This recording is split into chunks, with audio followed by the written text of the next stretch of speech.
Hello, my absolutely magnificent financial fashionistas. This is Joy with Joyful Budgeting Co. and it's Magical Monday. We're starting this week with stability by filling our 1K savings challenge envelope and preparing for life's special moments with our birthday savings. Monday Magic is about creating predictable abundance. Let's build financial stability one magical Monday at a time.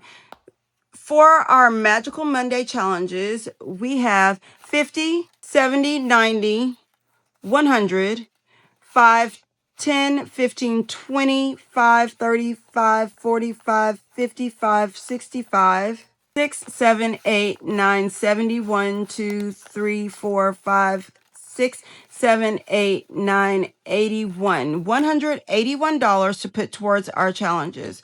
We're starting today with Magical Monday. This is our second stuffing of Magical Monday, and we are saving $9. That's 5, 6, 7, 8, 9 that we're putting into our challenge. Let's mark off our 9 here. And on Monday, we now have 110, 15, 17, 18, 19, 20, 21, 22, 23. $123 saved in Magical Monday. And we're going to set this to the side so that our crew here is able to sit and grace our screen with the beautiful artwork from Ren, and we will move right along in our 1K savings. This savings is for our emergency fund. Each year, I try to add $1,000 to my emergency fund until I get my debt paid off, and then I can start saving up more aggressively when it comes to my emergency fund.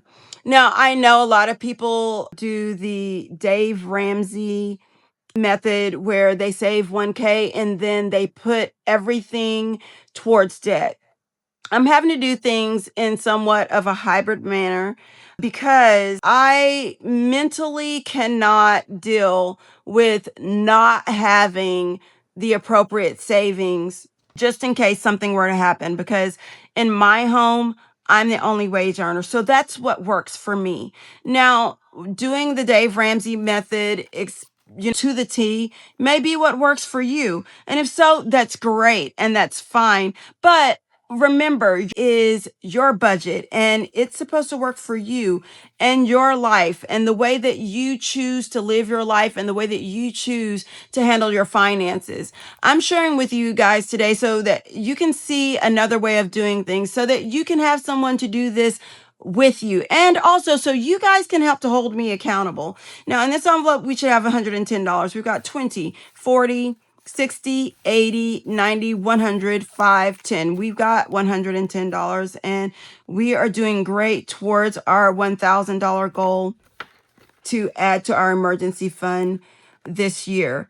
The reason I wanted to share that was because I've had someone privately message me and say, "You're doing it all wrong. You're not supposed to be doing all this savings. You said that you had a challenge to help pay off debt, so you should just be throwing all of that money towards debt." Well, if I were to do that, my children wouldn't be able to enjoy any events. They would not have what it was that they needed for school items. We would not be able to save in order to get out of a rental property into a home. If something were to happen to me where I were sick and unable to go to work, then we wouldn't have the funds to catch us if something were to happen. So I'm doing what is best for me, and this is what is best for me and my family. It's what makes sense for me.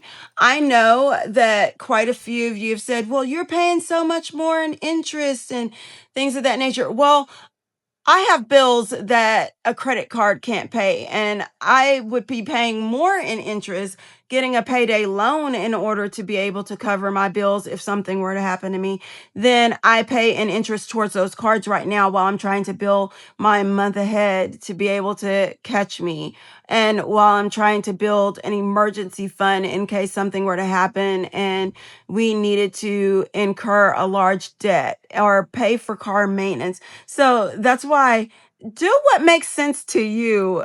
Or as my daughter, who's 22, would say, you do you, boo, and I'll do me. But for the month of March, I will be adding an additional $50 towards our birthday savings. We have 4 March birthdays, and I have a little one whose birthday is coming up this week on the 11th, and she's already on the countdown, but I've got 150, 250, 70, 90, $350. So $50 away from having the money for that last March birthday. And then we will be moving forward towards saving that $150 for Easter. I'm loving this. I'm loving being able to gift $100 to each of my family members for their birthday. It's something that I haven't been able to do in the past. So to be able to do that makes me feel amazing. For our little bit's birthday, we don't usually do birthday parties, especially since we are here away from family and we tend to keep ourselves quite busy. So instead, we just do a little something special. She can decide what she's going to do, or she can decide that she's going to take that whole $100 and just get something for herself and not feel guilty about it. And there we have it. Another magical Monday complete. We're building towards 1K in savings to add to our emergency fund and preparing for the celebrations ahead. That's stability in action. We're not scrambling when holidays and birthdays come. We're ready. Thank you for choosing stability over stress, my wonderful financial fashionistas. You're creating predictable success. This is Joy with Joyful Budgeting Co. celebrating your Monday magic. Keep building that stable foundation, and I'll see you tomorrow for Taco Tuesday.